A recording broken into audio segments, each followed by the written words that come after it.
What is up, guys, and welcome back to the channel. Guys, this video was requested. We got Americans that visit Europe. What was the biggest shock for you? Reddit rundown. Hey, those comments and questions on Reddit be wild. They definitely be different. We finna check it out and see what Americans think when they visit Europe. Hit that subscribe button. Send down those recommendations. Let's check it out. That visited Europe. What was the Americans that visited Europe? What was the biggest shock for you?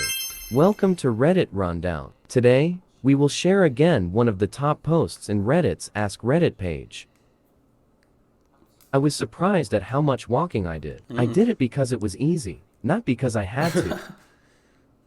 1 week in Paris. I ate everything in sight and still lost 5 pounds thanks to all the walking. That sounds like a good thing. I went to Europe for 3 weeks once and ate constantly and still lost like 15 pounds. Wow. 150 pounds to 135 pounds. So a pretty significant percentage. When I got back home, gained it all back immediately. Despite the fact that I walk 10 miles per day normally, I am absolutely 100% convinced it's because of excess sugar in everything we eat here. That's a fact, cause I was on the verge of losing. I was losing weight, and you do gain it back instantly. You do. That's why when I go to Europe, I'm definitely gonna test this out and see how much I lose and how much skinny got. 2 weeks in England, ate a ton of food and drank way too much beer. Ended up losing 10 pounds cause we walked everywhere. When I ordered a small drink, it was actually small.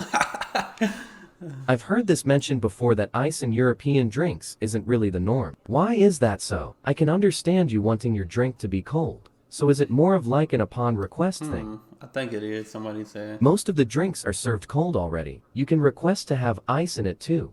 When I was in the US, I really didn't like the large amounts of ice cubes in all the drinks, without being asked for it, because they tasted like chlorine most of the time, and also just dilute the drink. It changes the taste too much in my opinion. It does, and now ice melts pretty fast, and that's because they do put tons of ice. You really, if you get a 32-ounce drink, that's pretty big in America. If you get a 32-ounce drink, you probably only getting like 10, 20 ounces of liquid because they stuffing it with ice. It's just full of ice. I went to Scotland, ran across some German tourists who asked us to translate what the Scot was saying. We were all three speaking English. They just couldn't understand each other. I was in a hostel with a Japanese woman in Scotland. She was looking really down, so I asked her if she was okay. I thought my English was really good, she said. Yeah, me too, I replied. As someone with Scottish family, I can say, Scots English is another breed. As an aspiring linguist, I have found that there is debate as to whether Scots is a dialect of English or its own language, not to be confused with Scots Gaelic. What? I have a friend from the Dominican Republic who says if he's watching a UK-based show, he needs to turn the subtitles on because he can't understand the accents at all. He can understand me as an American just fine, but if a Brit came up and started speaking to him, he'd have no idea what they're saying. What? Don't they speak English? How you don't understand the accent? That's not making sense. The amount of smoking. I have a close friend in Europe. She's talked about the public transportation and the way the cities are laid out to be beneficial to walking and biking. But nothing prepared me for the amount for smoking I saw when I was in Paris, Helsinki, Tampere, and Turku. Whole lot of smoke. Last time I was in Italy, I was driving through Milan. A guy pulled up to a red light on a mopped. He got off, took off his helmet, and lit up a cigarette. I was like, hold up, my fault. I said, on a mop. I think it meant moped. I forgot this thing just reading out. A red light on a mopped. He got off, took off his helmet, and lit up a cigarette. Italians do not give a single freak. One of my clearest memories of Paris was seeing a mopped rider keep hold of his cigarette even after being knocked off his bike in a small fender bender. Dang.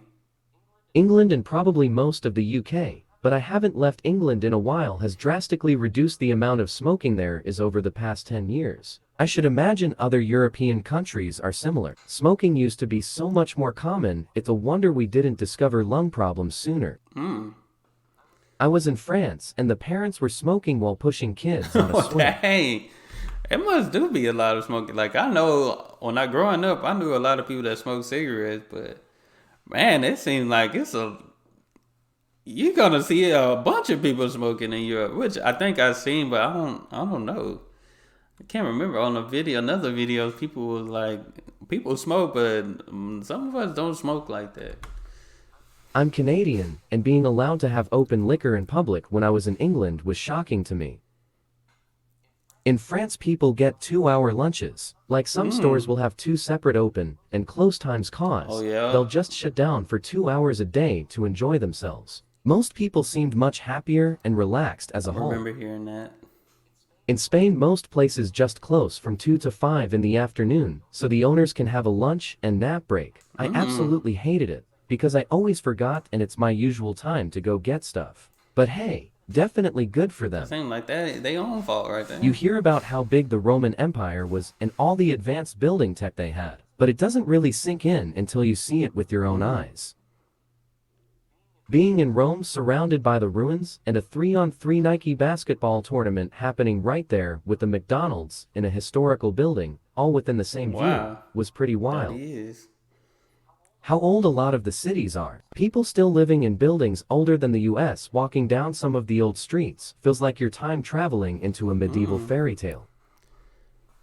In Italy, the shower at one of my hotels had no barriers to keep the water in one general area. It was just a drain in the floor. Luckily, it was just that one, and it was definitely an older Wow. hotel. Also, I was really surprised that the price was exactly what the price tag said. I love that the taxes rolled in, especially while I learned the currency. That's a fact. That tax was included on the price tag. How everything is less sugary sweet. How people just walk away from minor vehicle bumps or scrapes. In the US, they would pull over and at minimum exchange info, if not call the police. Man, that's a major thing. You get hit or something, you exchange information, the police there. I feel it's like a big scene for sometimes minor. Now there are some major, there are some major wrecks and stuff, but it's a lot. It's a lot. In France, the lack of casual wear in public like shirts, sports clothing, how restaurants aren't about pumping people in and out, and no one is really in a rush. Paris. Much smaller size vehicles. Go to a typical parking lot in America, and 50 will be SUV or Yeah. trucks. I barely saw any SUV or trucks in London or Paris. Athletic clothes are like an American tourist uniform Lamal. That and leggings as pants.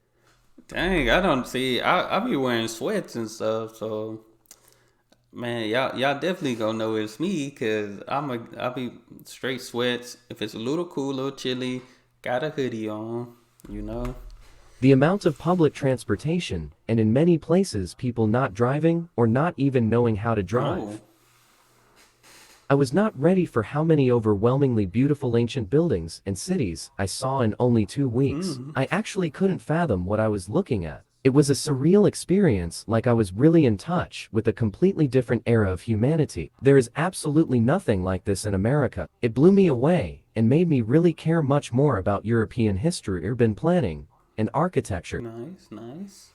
I lived in Europe for 5 years, 2011-2016, specifically in Amsterdam. There were a lot of interesting little cultural quirks, of course, but there was only one thing I saw while living there that literally made me slam on my bicycle brakes and go back to see if I saw it right, which was of all things a Sesame Street live poster. Not Sesame You see, Street. turns out Big Bird, or his equivalent in the Netherlands, and several other countries, Ispoel. Wow. The Dutch will insist that it's actually Big Bird's cousin, Pino, Not Pino. but I wasn't fooled. You know, he just escaped to the Netherlands to seek an alternative lifestyle. So yeah, I'm sure Op wanted something more serious and profound. But that was the biggest shock for sure, because who expects that? Right. This is Reddit Rundown. If you are new here, please don't. Okay, Reddit rundown. Thanks.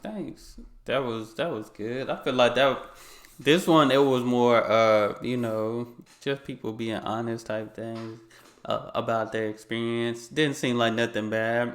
People more of surprises. There was definitely some shocks. I guess maybe I'll be shocked about how much people smoke in Europe. I guess that's what it seems. I mean, everything else I pretty much kind of learned. But definitely can't wait to make those videos because, guys, as I mentioned, I got my appointment to get my passport this week. Matter of fact, Oh snap! It's in 2 days. I got my appointment to get my passport in 2 days. Dang, it came by fast. It seemed far away, but now it's here. So definitely can't wait to announce that to you guys. And start some planning. But guys, that's all I have for this video. Y'all hit that subscribe button, send down those recommendations, and y'all be blessed, be the best, and be you. I'm out.